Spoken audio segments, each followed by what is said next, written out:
You're about to watch a Trains Newswire video.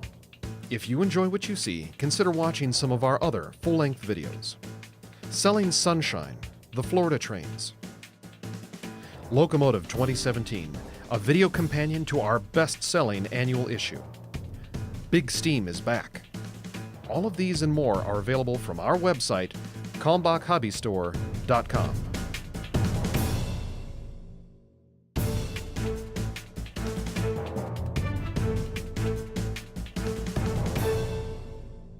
Good morning, Trains Nation. Today is Friday, January 26, 2018, all day. Till midnight. Until midnight.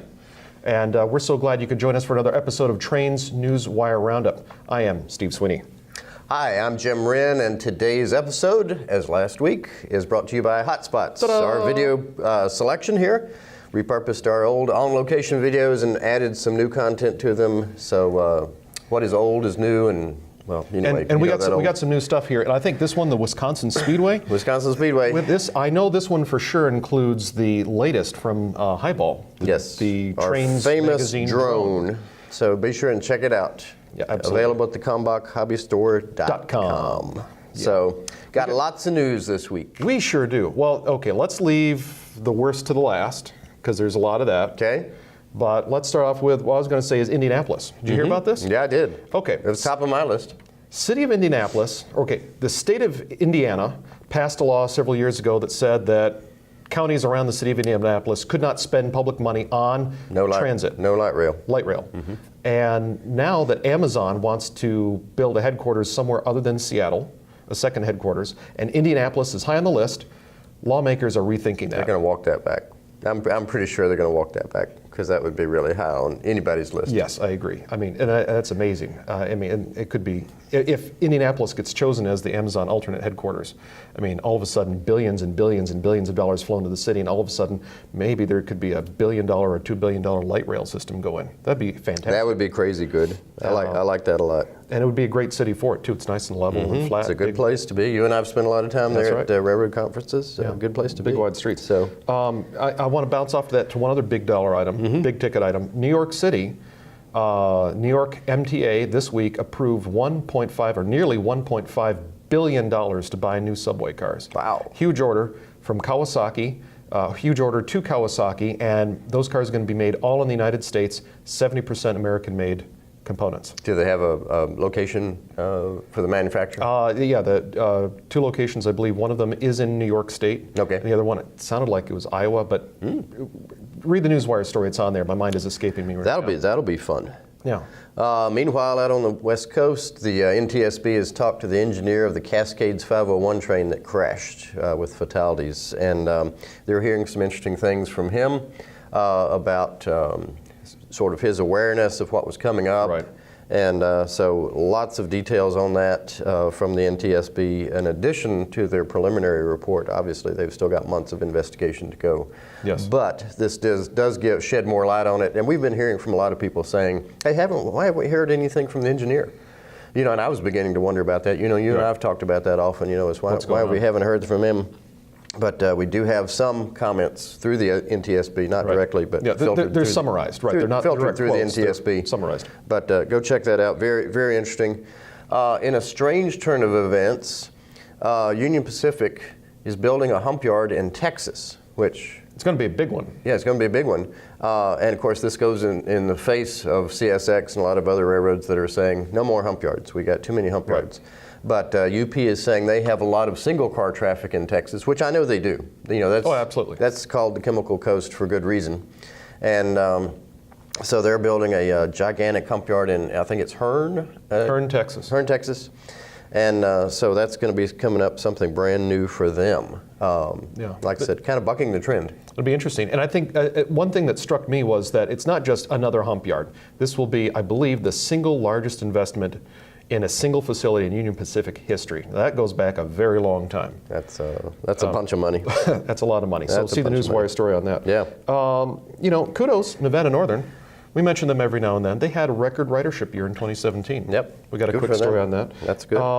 We got some other stories. do you want to go to CSX now, or do you got some more? I got a couple other things. Okay, what else you got? That struck me. Just another sign that Santa Fe 2926 down in Albuquerque is getting really close. They're doing a fundraiser for their tool car now. You don't go looking for tool cars until you're just about ready to light the fire. And that's a nice big 484 there in Albuquerque. They've been restoring for years. And they have a GoFundMe page right now that they're doing. So go check that out. Go check out the Newswire story. Go check out the GoFundMe page. Right, we got links to both. It's a good group. I'll be visiting them next month in March. Okay, very while nice. I'm down there for a visit with the Friends of the Cumbres and Toltec. And so I hope to bring back a fresh report about where they are and what their prospects are for running the engine this year. That sounds good. I mean, they're ideally situated, so Yeah. if they can just get some mainline time, they can use it well, I Right. think. One other steam item I saw where Skookum, the famous Oh, yes. 2442 out in the Pacific Northwest at beautiful Garibaldi, Oregon, got reunited with its tender for the first time in 55 years. So that locomotive is progressing, and that's another one that's going to see steam this year. And then the good folks in Canada are promising to build a bypass around the city that was basically destroyed in that fiery crash 5 years ago of an oil train like Megantic. So they may be building a bypass there, which would be very unusual. And now we can talk about CSX. All right, here we go. All right, so from weird to worse, CSX looks like it's going to have a medical exam requirement for its chief executive. This comes just weeks after E. Hunter Harrison passed away unexpectedly of some undisclosed illness. It was really wrought, I would say, last year. Early in the year when Hunter Harrison wanted to take over and become CEO of CSX, some people said, well, come on, let's see your medical records, let's see your health history, let's know what we're getting into. And the CSX Board of Directors dodged it by having a shareholder vote. Shareholders wanted Hunter Harrison in, and so he did. But now they're requiring the entire Board of Directors to have that medical exam. Very interesting thing. CSX also looks like it's going to be shedding or looking at shedding up to 8,000 route miles. A lot of interest in that, a lot of speculation on what that may be. We should underscore that they're just studying this right Correct. now. There's no lines out there that the for sale sign is on. Or, Well, there are a few actually, lines. there are a couple. There are a couple. There are There's a couple one in of Florida, I subdivisions. believe, and one in Illinois. Illinois, yeah. A couple of subs up for sale. But the story that we have from Bill Stevens this week outlines that there are certain sections of the network, particularly in Appalachia, that are under further review, under more scrutiny. And in total, it's about 8,000 miles. Yeah. So, sometimes they'll come in, sometimes they'll go out. But this is huge because it's about a third of the system. Yeah, I mean, it would take CSX from being the third largest Class 1 in, the country to significantly being fourth place, and by a lot. If route miles matter. So that's the big question. What's going to happen to these lines? Who could get them? Will a short line pick them up? Will they just be abandoned? Right. Lots of conversation on our website and on Facebook. Be sure and check that out. Yeah. So finally today, we have an interesting story from Iowa, Mason City, Iowa. Union Pacific Railroaders befriended a 9-year-old boy with terminal brain cancer.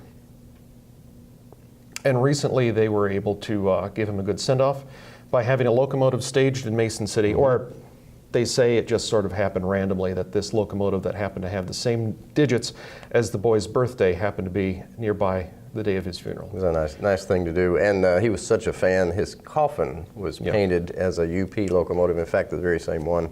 Very same one. Very touching story. And our hats are off to all those good folks at UP that made that happen. Absolutely. That was a decent thing to do. Story by Justin Franz up on Wire today with photos courtesy of the family. So a good but sad story to end off the week. Be sure to see that. Be sure to see all the stories we have in Newswire. And also be sure to check out our Railfan videos, our on location, our hotspot videos. You'll be glad you did. For everyone at Trains Magazine, have a great weekend.